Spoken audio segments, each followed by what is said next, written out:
নমস্কার, আমি প্রিয়াঙ্কা সোম ক্রিয়েশনে আপনাদের সকলকে স্বাগত জানাই। তো আজকে আমি একদম কম খরচে পুরো ফ্যামিলি খাওয়ার মতো রেসিপি। বাড়িতে কোনো অতিথি এলে মাছ মাংস যদি না থাকে, কোনো কিছু দরকার নেই, 2টো ডিম থাকলেই হবে। 2টো ডিম দিয়ে এই রেসিপিটা বানিয়ে দিন, ব্যাস দেখুন অতিথি একদম খুশ হয়ে যাবে। আর এটা গরম গরম ভাতের সঙ্গে যা লাগছে না খেতে, মানে কি বলবো। আর একটু গ্রেভি নিলাম, কি দারুণ রেসিপি, যেমন দেখতে খেতেও তেমন। আর একটু লেবু চিপে নিয়ে ব্যাস, এর স্বাদ অসাধারণ। আর একদম নরম তুলতুলে। এরকম একটা মিক্সি জার নিয়ে নিলাম, এর মধ্যে দিয়ে দিলাম কিছুটা পেঁয়াজ, টুকরো টুকরো করে কেটে নিয়েছি। সেই পেঁয়াজ দিয়ে দিলাম যাতে মিক্সিতে পেস্ট করতে সুবিধা হয় আর কি। আর দিয়ে দিলাম কিছুটা আদা, আর দিয়ে দিলাম কিছুটা পরিমাণ রসুন। আর ঝালের জন্য এই 2টো কাঁচা লঙ্কা দিলাম। ব্যাস এবার আমি এই মশলাটাকে পেস্ট করে নেব। এই যে মশলাটা একদম পেস্ট হয়ে গিয়েছে, একটা বাটির মধ্যে আমি কিছুটা মশলা তুলে নিচ্ছি। আর কিছুটা মশলা মিক্সি জারের মধ্যে থাকবে, প্রায় 1 চামচ মতো মশলা মিক্সি জারের মধ্যে রেখে দিলাম, আর কিছুটা বাটিতে তুলে নিলাম। এবার এই একই জারটার মধ্যে আমি কিছু মটরশুঁটি ছাড়িয়ে রেখেছি, সেই মটরশুঁটিটা আমি এর মধ্যে দিয়ে পেস্ট করে নেব।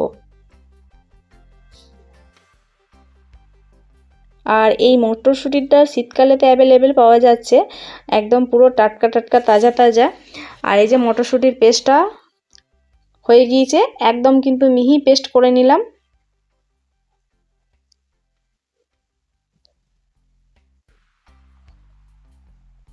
এবার একটা আমি বাটি নিলাম, এর মধ্যে পেস্টটাকে আমি ঢেলে নিচ্ছি।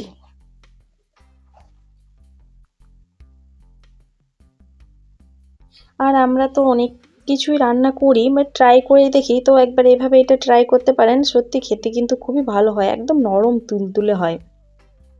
আর এই পেস্টটার মধ্যে আমি কিছু মশলা দেব, তো দিলাম এখানে একটু হলুদ গুঁড়ো, আর এই যে এখানে আমি গোলমরিচের গুঁড়ো দিলাম। গোলমরিচের ঝালটা যে যেমন খাবেন সেই হিসাবে দিয়ে দেবেন। আর এখানে দিচ্ছি রেড চিলি পাউডার, ঝালটা যেহেতু কাঁচা লঙ্কা দেওয়া আছে আর তাই ঝালটা একটু দেখে। আর এই যে বললাম 2টো ডিমে বানাবো, তো আমি এই যে 2টো ডিম নিয়ে নিয়েছি, ব্যাস 2টো ডিমকে ফাটিয়ে এর মধ্যে দিয়ে দিচ্ছি। আর ভিডিওটি কিন্তু স্কিপ করে দেখবেন না, পুরো ভিডিওটি দেখার কিন্তু অনুরোধ রইল। আর ডিম যে কোনো কিছুতে দিলে না সত্যি এর টেস্ট কিন্তু খুবই ভালো হয়। আর এই 2টো ডিমেই একদম পুরো পরিবার জুড়ে আমরা খেয়ে নেব। ব্যাস ডিমটাকে এবার ভালো করে এর সঙ্গে মিশিয়ে নেব। এটা মেশাতে মেশাতে এমন একটা হলো আমার সঙ্গে, মানে আমি কি বলবো, আমি ভাবছি এটা আমি কি করে দিলাম। না মানে এটাকে ম্যাশই হচ্ছে না, তারপর পুরো চামচ দিয়ে ভালো করে মেশালাম, তো দেখলাম হ্যাঁ ম্যাশ হয়ে গেছে। এবার একটা এরকম ফ্রাই প্যান নিলাম, এটাকে একটু ভালো করে গরম করে নেব। গরম হয়ে গেছে, এর মধ্যে আমি বেশ কিছুটা পরিমাণ সরষের তেল দিলাম। তেলটা দেওয়ার পর ফ্রাই প্যানটাকে এভাবে চারিদিকে ঘুরিয়ে তেলটাকে লাগিয়ে নিতে হবে। গ্যাসের ফ্লেমটাকে কিন্তু হাই করে নিয়েছি। এখন হাই থেকে এবার গ্যাসের ফ্লেমটা লোতে করে এই যে ব্যাটারটা আমি বানিয়ে রেখেছি এর মধ্যে দিয়ে দিচ্ছি আস্তে আস্তে। এটা যখন ডিমটাকে দিয়ে যখন গুলতে প্রথমে শুরু করলাম, এই যা অবস্থা হলো, এটা আমার মানে মানে স্লিপ কেটে কেটে যাচ্ছিলো একদম, মানে এটা ভালো করে ম্যাশই হচ্ছিলো না। বলে যা কী করে দিলাম, এটা আবার হবে না নাকি। তো দেখছি যে না, তারপর একটু ডিমের কুসুমটাকে দিয়ে ভালো করে করলাম, ফেটিয়ে নিলাম, তো দেখছি না হয়ে গিয়েছে। ব্যাস এবার চামচ করে এইভাবে চারিদিকে ছড়িয়ে দিলাম। এটা কিন্তু গ্যাসের ফ্লেমটা লোতে রেখে করে নিতে হবে, কারণ ভালো করে এটা তাহলে কুক হবে ভেতর থেকে। দারুণ দেখতে লাগছে। আর আমি যখন এটা ভাজছি, ভেতর থেকে আমার ছেলে বলছে, মা কি করছো তুমি, এত গন্ধ আসছে। ব্যাস থালাটাকে দিয়ে ঢাকা দিয়ে দিলাম, ওপরের দিকে ভিতরের দিকে ভালো করে একদম সেদ্ধ হয়ে যাবে। ফুলে উঠেছে একদম পুরো কেকের মতো। এটাকে উল্টে নেব। তো এইভাবে উল্টাতে একটু অসুবিধাই হচ্ছে, তো আমি কি করলাম, যে থালাটা ঢাকা দিয়েছিলাম সেটার মধ্যে এটাকে ঢেলে নিচ্ছি, তারপর আবার উল্টে নেব। এই যে এইভাবে ঢেলে নিয়ে ব্যাস আবার এদিকে উল্টে দিলাম। একটু অসুবিধাই লাগছে, এই যে ব্যাস হয়ে গেল।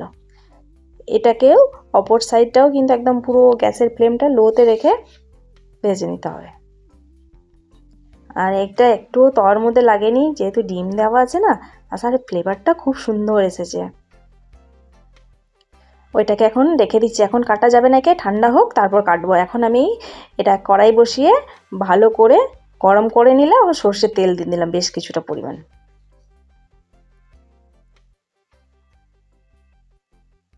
তেল কিন্তু গরম হয়ে গিয়েছে, এর মধ্যে আমি একটু ফড়ং দিয়ে দিচ্ছি। এবার আমি ফড়ং হিসেবে 1/4 চা চামচ জিরে দিলাম, আর তেজপাতা, লং, এলাচ আর দারচিনি সমস্ত কিছু কিন্তু একদম ব্রাউন করে ভেজে নিচ্ছি। আর কি সুন্দর গন্ধ বেরিয়েছে গরম মশলা। ব্যাস, এটা কিন্তু রেডি। আর যে পেস্টটা আমি কিছুটা বাটির মধ্যে তুলে রাখলাম, সেটাকে এই তেলের মধ্যে দিয়ে জল না দিয়ে একদম ভেজে নিতে হবে ভালো করে। যতক্ষণ পর্যন্ত না এটা একদম ব্রাউন ব্রাউন আসছে কালার, ততক্ষণ পর্যন্ত এটাকে ভেজে নিই। এরকম যখন হয়ে যাবে তখন কিন্তু একটা টমেটো কুচিয়ে রেখে এর মধ্যে দিয়ে দিতে হবে। ব্যাস, টমেটোকে ভালো করে নাড়াচাড়া করে ওটাকে গলিয়ে নেব। টমেটোকে গলার জন্য কি করতে হবে, একটু লবণ দিয়ে দিলে ব্যাস এ গলে যাবে। লবণ দিয়ে দিলাম, তাড়াতাড়ির মধ্যে গলে যাবে।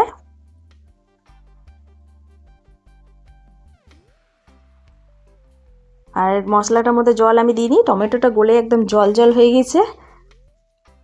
এবার এর মধ্যে বেশ কিছু গুঁড়ো মশলা আমি অ্যাড করে নেবো। তো প্রথমে এখন এর মধ্যে হলুদ গুঁড়ো দিলাম, এবার দিয়ে দিচ্ছি ধনে গুঁড়ো। ধনে গুঁড়োটার পরিমাণ একটু বেশিই দেবো, 1 চামচ পরিমাণ দিলাম। আর দিয়ে দিলাম 1/2 চামচ পরিমাণ জিরে গুঁড়ো।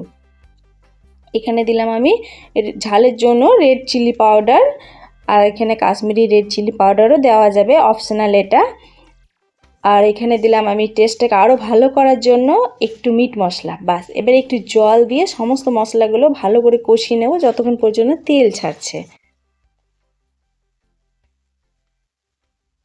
গ্যাসের ফ্লেমটা লোতে রেখে একটু আস্তে আস্তে ভালো করে কষিয়ে নিতে হবে। আর এই যে সাইড থেকে তেল ছাড়তে শুরু করেছে, আবারও একটু জল দিয়ে দিয়ে কষিয়ে নেব। আর এই যে দেখুন কত তেল ছাড়তে শুরু করেছে, এইরকম যখন তেল ছাড়তে শুরু করবে তখন জানবেন মশলা একদম রেডি। ব্যাস, এবার দিয়ে দিচ্ছি জল পরিমাণ মতো। এর মধ্যে দিয়ে দিলাম আমি জল। জলটাকে ফুটিয়ে এর কাঁচা গন্ধটা চলে যাক ততক্ষণ পর্যন্ত একটু ওয়েট করে নেব। জল একদম টকবক টকবক করে ফুটে উঠেছে। এবার এটাকে জ্যামিতির যে কোনো শেপে কেটে নিন। জ্যামিতির যত শেপ আছে, আয়তক্ষেত্র, বর্গক্ষেত্র, ত্রিভুজ, চতুর্ভুজ, একদম সব শেপ ইউজ করে এটাকে কেটে নিন।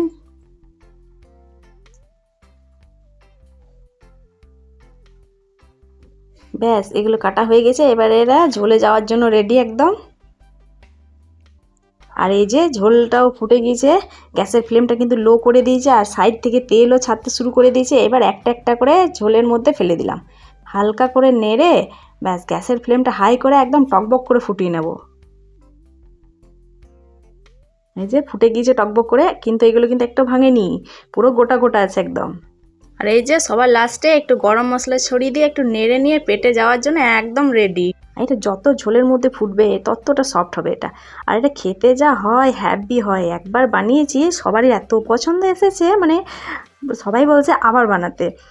তাই অবশ্যই একবার এই শীতে এই মটরশুঁটি আর দুটো মাত্র ডিম দিয়ে আপনারা বাড়িতে বানিয়ে দেখুন, বাড়ির লোক একদম খুশ হয়ে যাবে। গ্যাসের ফ্লেমটা কিন্তু আমি অফ করে দিলাম, রেসিপিটা আমার কমপ্লিট। আর এই যে এই গ্রেভিটা ঠান্ডা হয়ে গেলে টেনে যাবে। কালারটা দেখুন আর ফ্লেভারটা এত সুন্দর আসছে, মানে মটরশুঁটির সঙ্গে ডিমের একটা ফ্লেভার দারুণ লাগছে।